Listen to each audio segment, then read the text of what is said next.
la meuf là qui est à la manifestation, qui avait une pancarte là, une manif, je sais pas si c'est une manif pour les femmes là. Qu'au demeurant très bien une manif pour les femmes, hein. Mais elle a une pancarte qui m'est destinée, tu sais. Là, une blonde là. Manifestation nous toutes contre les violences sexistes et sexuelles à Paris. Violence conjugale, féminicide, suicide, suicide forcé, sororité. Nanana a porté plainte 5 fois avant de se suicider. Combien de fois j'ai porté plainte moi? Oh, pareil. Son ex-mari la diffame encore aujourd'hui, presque 1 an après son décès. La diffame. Vous vous rendez compte quand même que si on fonctionne comme ça veut dire que du moment où quelqu'un disparaît, tous ses proches ou les personnes qui ont été en contact ont interdiction de parler de ça, de cette personne.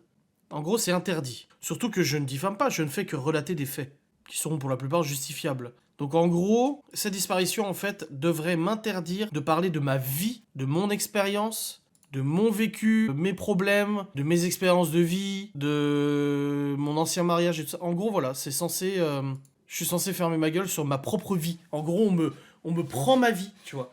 J'en ai bavé pendant 15 ans, et elle aussi en a bavé pendant 15 ans, attention. J'en ai bavé pendant 15 ans, et je suis censé fermer ma gueule. Merci Sophia pour le sub.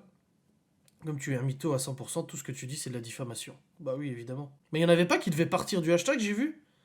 Elle avait dit, ah c'est bon, je pars, je m'en vais. Il y a que 2 écrivaines qui ont le droit de parler de ta vie, t'as compris? Namasté, ouais mais c'est ça. Merci Camille qui a offert un sub à Amandine. Oui, mais après, garder le positif, c'est une chose, attention, il n'y a pas de problème. C'est ce dont j'ai rêvé. C'est ça, ça a été un long rêve pour le peu que j'ai dormi. Et j'étais interviewé, et j'étais là devant une caméra, et je racontais ma version des faits, ce que j'ai raconté notamment aux enquêteurs et tout ça. Et je racontais, et je sais, à la fin de l'interview, Laura, elle est venue, elle a dit, en fait...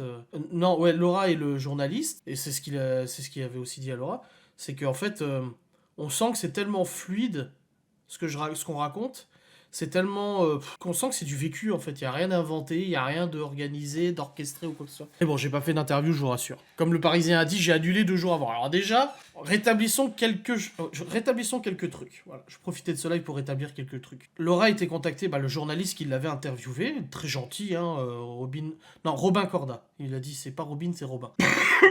Très gentil, il fait son job de journaliste. Il a eu en sa possession énormément d'éléments qu'il n'a préféré pas ne pas préférer mettre dans les articles, c'est son droit, c'est son boulot. Nous on a fait un live derrière pour dire ce qui n'avait pas été dit. Et il a recontacté Laura il y a quelques semaines et il lui a dit oui voilà, j'aimerais faire un article récap de l'année en complète. Voilà, de votre parcours, votre mariage, les hauts et les bas, comment vous avez vécu cette année, etc.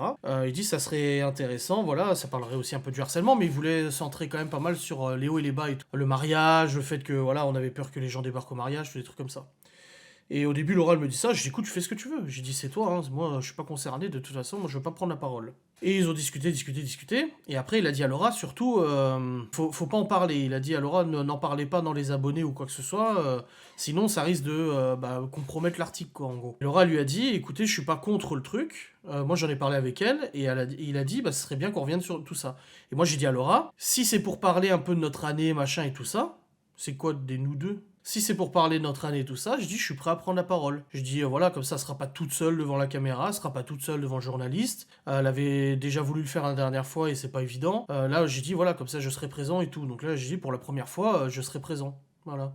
Et du coup, elle discute avec lui et elle lui dit par contre, on est ok pour le faire, et ça devait se faire dans la semaine dernière, je crois, ou il y a 2 semaines. On est ok pour le faire, mais par contre, c'est hors de question, c'est notre demande, c'est hors de question que notre article soit associé ou figure à côté d'un article de Jérém Star, de l'autre partie, comment j'avais appelé Michel ou quoi que ce soit. C'est hors de question. Parce que l'article qu'elle avait fait avec lui, le jour même, il y avait eu manifestation silencieuse à Paris, quoi. Et nous, quand on connaît notre vérité, notre version des faits et des éléments très graves, ça nous... Enfin, on voit ça, on dit, mais c'est du cul, c'est le culot, voilà, on se dit, ah, le culot, quoi. Donc, du coup, on avait dit ça, il avait dit, non, vous inquiétez pas, de toute façon, j'ai aucun contact avec l'autre partie, il y a aucun article qui est prévu, il y a pas de souci, machin et tout ça. Et du coup, Laura a été rassurée, et je pense que, Robin Corda, il a changé d'avis, quand en cours de route, il a décidé de contacter et tout ça, mais ça, on le savait pas. Et c'est au bout d'un moment, une abonnée qui m'a contacté en me disant, apparemment, il contacte des gens sur Twitter, parce que ça discute entre eux sur Twitter. Il a contacté des comptes haineuses, parce que même chez les comptes haineuses, il y a des taupes pour envoyer des trucs qui me fournissent du matériel pour mon dossier. Et apparemment, il aurait contacté. Alors qu'on avait déjà calé la date et tout ça, et que j'avais dit que moi je serais présent. Il m'avait même proposé, moi, d'avoir un droit de regard sur l'article. C'est-à-dire que je pourrais mettre mon veto sur l'article s'il me plaisait pas. Mais ça, je m'en foutais un peu. Et à 2 ou 3 jours de la... Ouais, peut-être moins d'une semaine avant le rendez-vous, l'interview, je dis ça à Laura, j'écoute, regarde ce qu'on m'a envoyé, et elle me dit, ouais, elle dit, attends, il m'avait dit le contraire, qu'il était en contact avec personne, machin et tout. C'est pas le fait de dire, il a pas le droit il fait ce qu'il veut, c'est son métier, il y a aucun problème. Mais dans la chronologie des faits, on n'avait pas envie que cet article sur nous soit associé à un moult autres articles sur des personnes qui nous harcèlent au quotidien, qui m'accusent d'être un assassin, qui veulent rendre ma vie insupportable, tu vois. Et du coup, elle lui a contacté, elle dit, oui, voilà, vous avez contacté des gens sur Twitter et tout ça. Il a dit, ah oui, en effet, voilà, c'est pour prendre un peu la température. Je vais faire un article aussi sur pourquoi les gens sont autant engagés, machin et tout ça. Ça, si vous avez lu l'article, vous l'avez vu. Laura a dit, et c'est pas honnête, c'est pas sincère. Vous m'aviez dit qu'il y avait que notre article et c'est tout. Moi, je veux pas être associé à ces gens-là, en fait.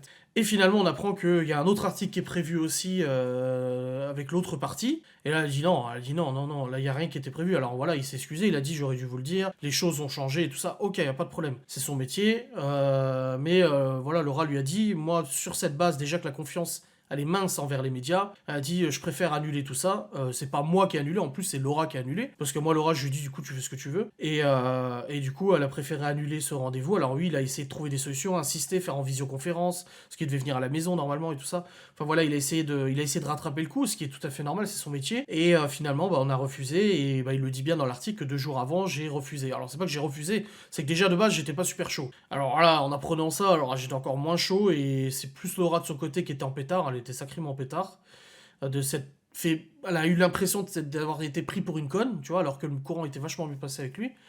Et encore une fois, je le répète, je fais attention à mes propos, c'est pas quelqu'un de méchant ou quoi que ce soit. Visiblement, ce que Laura m'a dit, c'est quelqu'un de très gentil, il fait juste son métier. Et après, quand les articles sont sortis, moi j'ai envoyé à Laura l'article, mais j'ai pas vu qu'il y avait d'autres articles. Et j'ai envoyé l'article, et du coup elle est énervée, elle lui écrit en disant oui, bah voilà, encore une fois, ça nous cartonne, machin et tout ça. Ça relate même pas le harcèlement qu'on subit et tout. Et en fait, après, on a vu les 2 autres articles qui, en effet, bon, moi je l'ai trouvé assez drôle, l'article sur moi. La description, elle est assez rigolote et tout ça. Mais en fait, eu égard de tout ce qu'il a comme élément, enfin, je veux dire, il y a de quoi faire un sacré article putaclic, sacrément buzz. Mais après, c'est peut-être pas la ligne éditoriale du Parisien, c'est peut-être pas leur façon de faire. Ils ont peut-être aussi derrière des contraintes juridiques qui les empêcheraient de dévoiler certaines choses sous peine de poursuite judiciaire, sachant que la plainte est... Enfin, le dépôt de plainte est dégainé aussi vite que Lucky Luke face à son nom, tu vois. Donc je pense qu'il y a des choses qui vont pas. Maintenant, avec Laurent, on est en train de préparer quelque chose, nous, de notre côté. Voilà, on prépare un truc. Je vous dirai pas quoi ou comment. Si ce truc-là est bien relayé et machin, ça aura beaucoup plus d'impact qu'une vidéo sur Le Parisien ou machin ou quoi que ce soit. Donc voilà. Après, l'honnêteté dans cette affaire est très très loin. Oui, mais après, c'est une gabegie tout ça, comme j'ai expliqué. Merci Chlorophylle pour Prime. Oui, nous deux, je connaissais. Hein. Le nous deux, ma grand-mère, elle l'avait, donc je connaissais. Donc il n'y a pas de colère envers lui ou quoi que ce soit. Comme j'ai dit, il fait son taf. Il a l'air d'être quelqu'un de relativement gentil, hein, pas de souci. Mais voilà, moi, ma méfiance envers les journalistes, de toute façon, est déjà bien établie depuis longtemps. Là, elle l'est davantage. Donc c'était marrant, ce rêve. C'est un journaliste, c'est pas lui. Lui, il doit rendre des comptes à sa ligne éditoriale, à sa rédactrice en chef, qu'il a pas... Il peut pas faire tout ce qu'il veut. Non, c'est des Kit Kat Balls. Enfin, des mini Kit Kat. Il peut pas faire tout ce qu'il veut. Donc, évidemment, ça reste comme ça. Mais moi, j'ai la chance de pouvoir me défendre sur mes réseaux derrière. Donc, non, c'est pas encore calé sur le repas de demain. On verra. Après, je reconnais le ton humoristique de son article sur moi, il est bien. Comme il a dit au bout d'un moment. À la question, est-ce que ça le choque, les manifestations en Russie, la répression des manifestations en Russie, il répondra devant son parterre de spectateurs, je sais pas quoi, que la répression des Gilets jaunes était tout aussi, voire plus inquiétante. Et au bout d'un moment, il a marqué « Cet électeur déçu de Marine Le Pen ». J'ai lu ça, j'ai dit « Quoi ?» Cet électeur déçu de Marine Le Pen, j'étais là, mais non.